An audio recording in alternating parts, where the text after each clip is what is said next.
अगला क्वेश्चन है distributed system के लाभ तथा हानियों को बताइए।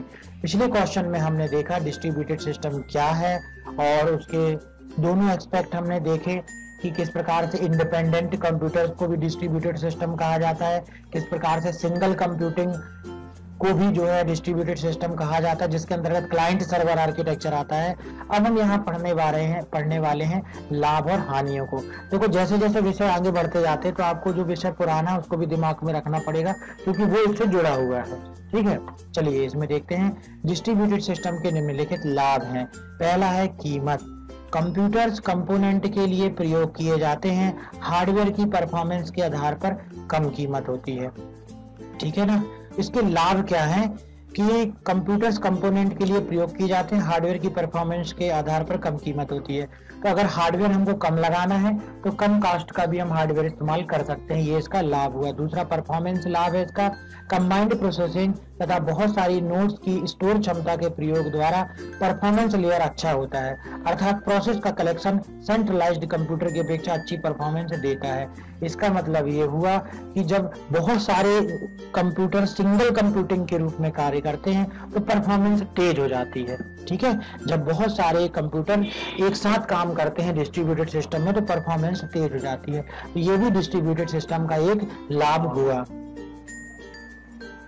अगला इसका लाभ है भरोसेमंद, मतलब रिलायबिलिटी। हार्डवेयर के फॉल्ट होने पर यूजर इसे परिवर्तित कर सकते हैं, अर्थात यदि कुछ मशीनें क्रैश हो जाती हैं तो सिस्टम सरवाइव कर सकता है। जैसे 30 कंप्यूटर को हमने बोला था कि आपस में जोड़ेंगे तो उन 30 कंप्यूटर में से यदि 2 कंप्यूटर खराब हो गए, ठीक है, तो बाकी के तो कंप्यूटर काम कर रहे हैं। इसका मतलब हमारा पूरा सिस्टम जो है रिलायबल है, भरोसेमंद है। अगर उसमें कोई कार्य चल रहा है तो उस कार्य को जो है हम कर सकते हैं, उसको भरोसेमंद मान सकते हैं। 2 अगर खराब हो जाती है मशीन है तो उसको फिर से सुधारा जा सकता है, लेकिन अगर एक ही मशीन है और वही खराब हो गई तो पूरा कार्य जो है बंद हो जाएगा। ये डिस्ट्रीब्यूटेड सिस्टम का ये भी फायदा हुआ, जैसे बोलेंगे भरोसेमंद।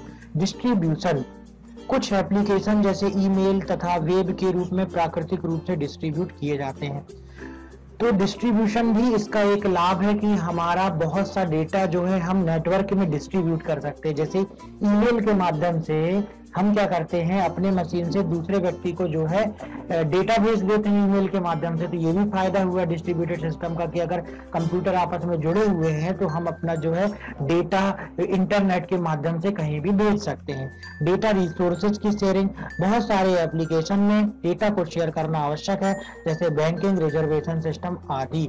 तो बहुत सारी इसमें एक फायदा ये भी होता है कि जो डिस्ट्रीब्यूटेड सिस्टम है उसमें डेटा को शेयर किया जा सकता है। जैसे एक लैब है, लैब में 30 कंप्यूटर ही आपस में जुड़े हुए हैं, तो 30 कंप्यूटर चूंकि आपस में हमने क्या बोला कि नेटवर्क के माध्यम से जुड़े, इसका मतलब ये है कि जिस भी कंप्यूटर में जो भी डेटा होगा उसको आपस में शेयर किया जा सकेगा है, तो उसको शेयरिंग की कैपेसिटी हो जाती है, इसलिए इसको बोलते हैं डेटा रिसोर्सेज की शेयरिंग। और जैसे एक दूसरा उदाहरण आप ले लीजिए, बैंकिंग का डेटा का उदाहरण ले लीजिए। आपका एसबीआई में खाता है, लेकिन यदि आप दूसरे बैंक के एटीएम में भी जाके कैसे पैसा निकाल पाते हैं, क्योंकि जो एसबीआई का अकाउंट का जो सर्वर है, जहां आपकी जानकारी स्टोर है, जहां पर आपने अकाउंट खुलवाया है, उस डेटा को ग्लोबल बना दिया गया। उसको डेटा को कोई भी एक्सेस, कोई भी ऑथराइज्ड एक्सेस, कोई भी एक्सेस नहीं, कोई भी ऑथराइज्ड एक्सेस जैसे दूसरे बैंक वाले इस्तेमाल कर सकते हो उस जानकारी को। जैसे कि उदाहरण के लिए आधार कार्ड का डेटाबेस तैयार हुआ इंडिया में, सभी व्यक्तियों का आधार कार्ड बना, उसके बाद देखिए उस आधार कार्ड को पेमेंट करने के लिए भी इस्तेमाल किया जा रहा है। उस आधार कार्ड को जो है अभी आपने काफी सिम वगैरह लेने के लिए भी इस्तेमाल किया जा रहा है। तो क्या किया जा रहा है कि वो डेटा एक सर्वर में स्टोर है, लेकिन उस डेटा को शेयर करना आसान हो गया, कई लोग उसको इस्तेमाल कर पा रहे हैं। ये फायदा हुआ डिस्ट्रीब्यूटेड सिस्टम का। हानियां क्या है डिस्ट्रीब्यूटेड सिस्टम की? कुछ फायदे हैं तो उसकी कुछ हानियां भी हैं। तो हानियां क्या है? पहला है सॉफ्टवेयर की जटिलता, सॉफ्टवेयर कॉम्प्लेक्सिटी। पारंपरिक सॉफ्टवेयर की तुलना में डिस्ट्रीब्यूटेड सॉफ्टवेयर को डेवलप करना जटिल तथा उलझनपूर्ण होता है, अतः इसे डेवलप करना अधिक खर्चीला होता है तथा इसमें गलतियों के बहुत सारे चांस होते हैं। ठीक है, तो डिस्ट्रीब्यूटेड सिस्टम क्या है कि बहुत सारे कंप्यूटर है और आपस में वैसे ही जुड़े हुए हैं, तो जुड़ने के कारण जो मिडिलवेयर है, जो सॉफ्टवेयर है, वो कॉम्प्लिकेटेड होता है, थोड़ा सा महंगा हो सकता है उसमें चलने के लिए जो एप्लीकेशन तैयार किया जा रहा है। तो ये हम हानि चूंकि ढूंढ रहे हैं इसलिए हानि के रूप में ले सकते हैं, जबकि ये इसकी कोई हानि नहीं हुई भाई, वो तो काम है, काम में तो कोई ना कोई कॉस्ट लगेगी। ठीक है, दूसरी इसकी समस्या है नेटवर्क समस्याएं। हर चीज के हमको पॉजिटिव और नेगेटिव वे दोनों देखने पड़ते हैं, तो पॉजिटिव अपन ने देख लिए, इसके नेगेटिव क्या होंगे वो देख रहे हैं। नेटवर्क इंफ्रास्ट्रक्चर के द्वारा कई समस्याएं उत्पन्न होती हैं, जिसकी वजह से मैसेज की हानि, ओवरलोडिंग इत्यादि होती है। अगर नेटवर्क खराब हो गया है ना, तो बहुत सी समस्याएं आएंगी। आपने एक कंप्यूटर से मैसेज भेजा, दूसरे कंप्यूटर पे नहीं सेंड हो पाएगा, या बहुत तेजी से मैसेज, बहुत ज्यादा मैसेज होने लगे नेटवर्क में, तो भी नेटवर्क की समस्याएं आ सकती हैं। तो ये भी डिस्ट्रीब्यूटेड सिस्टम की हानि हुई। सुरक्षा, डिस्ट्रीब्यूटेड सिस्टम कई घटकों से मिलकर बना होता है। इन घटकों के मध्य डेटा की शेयरिंग डेटा सुरक्षा की समस्या को जनरेट करता है। हमने बताया जैसे कि आधार कार्ड का डेटा भी शेयर किया जा सकता है, बैंक जो है एक दूसरे के अकाउंट होल्डर्स का डेटा शेयर करती है। तो देखिए, डेटा शेयर होना मतलब कोई भी उसको चुरा भी सकता है ना।